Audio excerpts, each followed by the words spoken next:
Open it up. Ever in your life, anything like this? Can't think so. I mean, obviously, very unique experience tonight. No one could have foreshadowed that would have happened, but great collaboration between both teams in the league. Lengthy delay. Obviously, I think there was a memo on the notification that came out said the game was suspended. So that's pretty much it. A lot of dialogue and everything. This is definitely unique, but decision was made, and very excited about how our guys competed and try to kind of dive into the three quarters that we were able to complete tonight.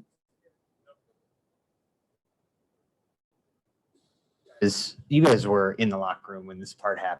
I mean, the Bucks couldn't have gotten out of here faster than if there was an actual fire.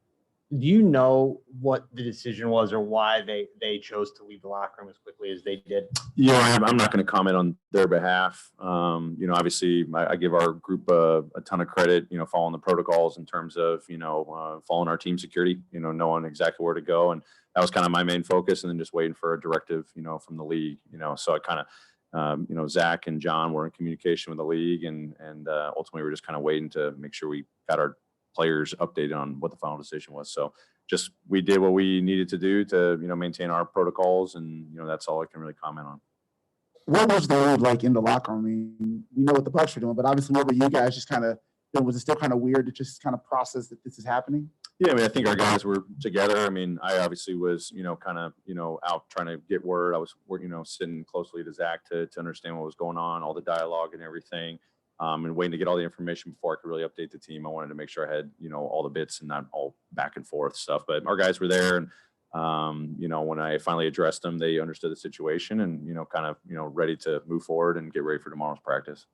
Once you have stopped for like 30 minutes, is it, in your opinion, a health risk to have the guys cool down and then put them right back out there and have them play again? Like once the game has been paused for 20 or 30 minutes, do you think it's safe to put players back out there? Yeah, I definitely think, that's definitely a priority across the league. I know that, every team knows that, the league knows that. I think that was, stated in the memo, when it comes to player safety. So with a lengthy delay, that's something that was definitely, strongly considered and probably a determining factor. So obviously for us, happy with the three quarters that we played, and obviously we came out of this healthy, and get ready to play the game in 2 days in Charlotte. Taylor, with the first three quarters, you mentioned spacing being a big priority in the camp. What is like the barometer for you to measure that success, and do you think y'all hit those benchmarks tonight?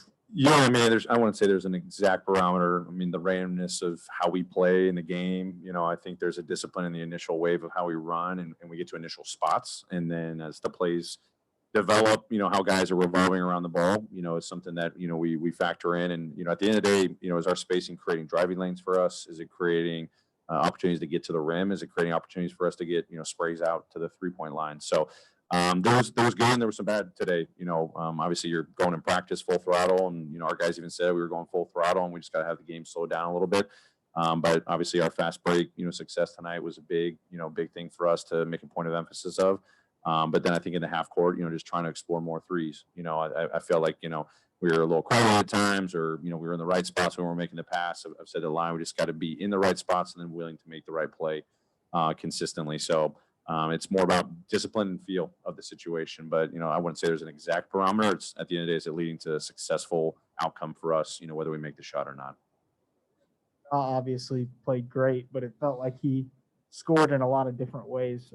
Showed a lot of different things offensively. What do you make of just the performance that he had? Yeah, I mean, tremendous performance. Obviously, a lot of those fast breaks are ignited by his rebounding and coming up with loose balls, and or if he's off the ball and someone got a rebound, he's getting up the floor, and as he runs and we stay committed to running with him, it's going to lead to opportunities not just for himself but for his teammates. So I thought tonight his ability to attack downhill, get to the rim, showing a little bit of a mid-range game, pull up floaters.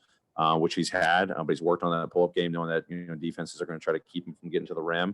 Willingness to shoot the three ball, get into the free throw line. Just you want to be a 3-level scorer and a high-level player. He's put in a lot of time to get that. But just his attack mode hit when he came out of the game at one point. So I just love how you're attacking. And we know he's always going to make the right play, whether that's to get downhill and create something for himself or his teammates. And there was connections out there. We missed some shots. We missed some connections. That's naturally going to happen early in preseason. But really encouraged by, the tone he said, and hopefully he keeps building off of that, stays consistent at that level too. I just want to do one more about the other thing. How quickly did your guys change out of their uniforms? I wasn't in the locker room, so I honestly do not know. So because I was working closely with Zach and the Bucks personnel, on the phone with the league. So I don't have a timeline, to be honest with you. Taylor, back to the game a little bit.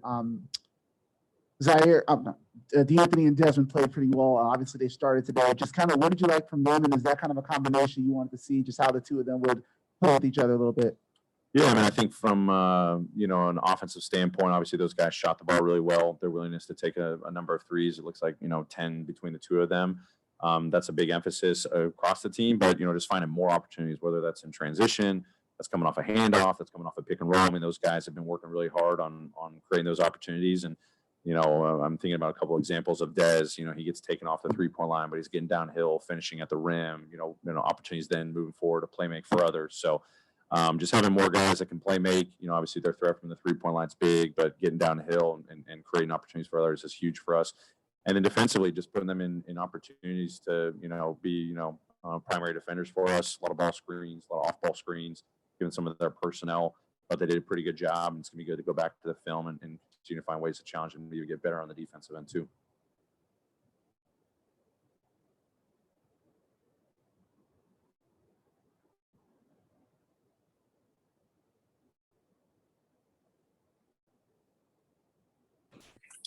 Taylor, just wanted to ask real quickly about Jaren. Obviously, tonight on the defensive end, really seemed to be active. Last year when he came back, his block rate really spiked. It really looked like that was a part of his game that had grown, and tonight it certainly stood out as well. It has to be encouraging to see that performance from him as really being the defensive difference maker. We all know he has the potential to be. Great start for him as far as making a difference on the defensive end. Yeah, I thought Jaren had a great impact on the defensive end tonight. A number of situations, multiple blocks, guys attacking the rim. I thought he did a really good job moving his feet. We were changing up coverages throughout the game. Sometimes we were in drop coverage. A number of times he was in a switch coverage and did a pretty good job guarding one-on-one. So I want to keep challenging him to be able to defend on the perimeter, but his presence around the rim was big time tonight. 3 blocks was big, and then also the rebounding. Just continuing to challenge him to be in there and be a force that can, that's also a rim protection. That's a way we finish our possessions, is getting the boards, and we're going to need him to do that. So great step for him. Continue to build on that. It's going to be great film for the team, but great film for him. I know he's really excited to get this film and figure out how to get better for the next game. Great. Thanks, everybody.